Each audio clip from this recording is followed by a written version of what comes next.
He's only been making music for 3 years, but Lil Nas X has upended hip-hop with his LGBT-positive lyrics while also pioneering new ways of promoting his music online. Following the release of his long-awaited debut album Montero, here's how he became one of his generation's most compelling pop stars.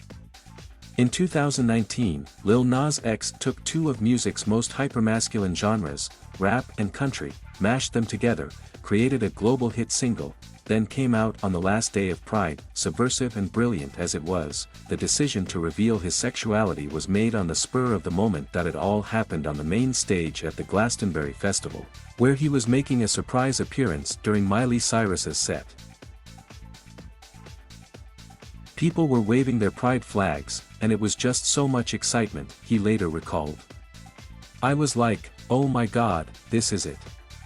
The musician, real name Montero Lamar Hill, wasn't sure how his fans would react.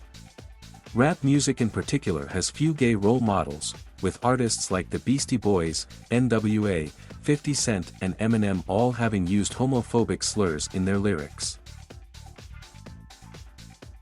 As recently as 2018, Migos rapper Offset was comfortable releasing a song that bragged, "I cannot vibe with queers."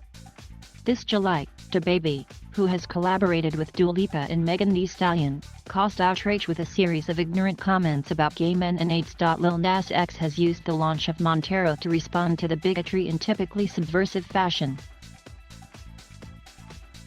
Having promoted the album through a mock pregnancy in recent weeks, including sharing photos of himself with a fake bump, a video released first thing on Friday shows him literally delivering the record, playfully referencing DaBaby in the process. Montero is the third major rap release of the month after Drake and Kanye West's latest efforts, and if Lil Nas X never quite steals their thunder, the thunder is definitely within him. He cribs from Drake's emotional honesty and Kanye's talent for provocation.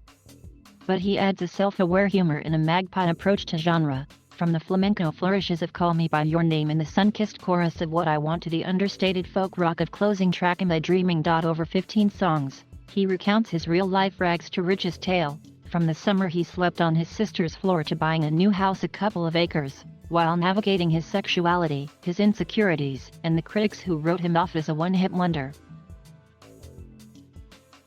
The album has received near-universal praise from critics, with Alex Petridis' 5-star Guardian review calling it a blockbuster debut that puts the rapper's sexuality front and center.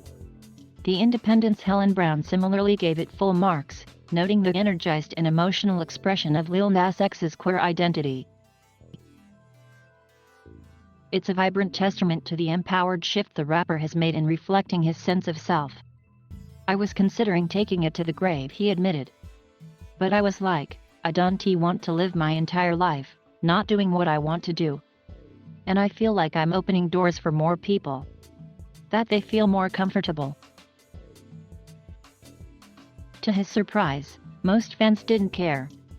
Old Town Road stayed firmly fixed to the top of the charts for weeks after his statement, eventually becoming the longest-running #1 in U.S. history. But the song itself, with lyrics about bull riding and boobies, reflected Nas's earlier reluctance to acknowledge his sexuality. Born in Atlanta and raised in the church, he believed his desires were sinful. "I even thought, if I have these feelings, it's just a test. A temporary test. It's going to go away," he told GQ magazine. He began to feel differently when, as a teenager, he immersed himself in online culture and found his religious ideas challenged. Even so, he didn't come out to his family until 2019, first to his sister, then his father, a gospel singer, who asked if the devil was tempting him. He reassured him that wasn't the case.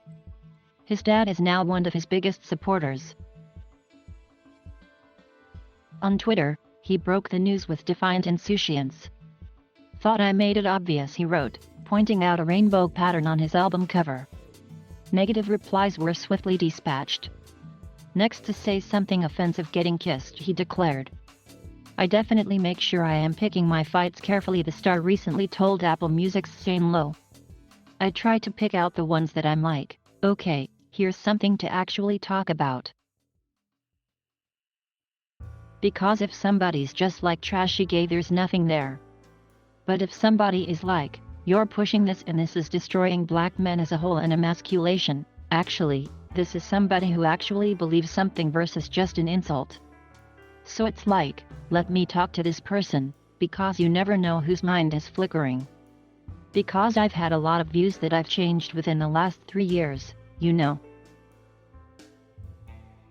Nas's skill at directing online conversations is hard baked into his success. He spent his teenager running a fan account for rap star Nicki Minaj. In fact, he was a barb, a die-hard stan who would, almost literally, start a war to defend her. He made thousands of posts that elevated her work and denigrated others. He was even suspended from Twitter for tweet decking, creating multiple fake accounts in order to help a meme go viral. Crucially, the experience taught him how to use the internet to his own advantage. In fact, that's exactly how he came to make Old Town Road, after spotting an emerging trend for cowboy memes that had their roots in black culture. Realizing there might be mileage in a song that capitalized on the trend, he bought a beat off YouTube, wrote some lyrics about horses and tractors and recorded it in a studio for $50.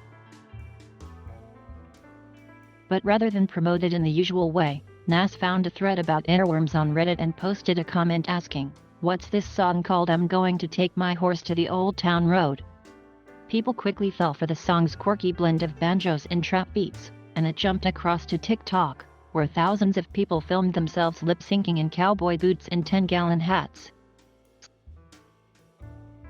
The song gained even more notoriety when Billboard banned it from their country charts, saying it failed to embrace enough elements of today's country music, without specifying what those elements were. The decision attracted criticism for the conservatism of the country establishment, as well as accusations of racism, but it also turned more people onto the song's irresistible charms. And as the song caught fire, Nas didn't rest, extending its life with countless remixes featuring the likes of Billy Ray Cyrus, BTS, and Diplo, while constantly churning out Twitter memes and alternate videos. Lil Nas X understands the internet probably better than any other artist currently working, wrote internet culture expert Ryan Broderick in his Garbage Day newsletter earlier this year. Thank you for watching. Please subscribe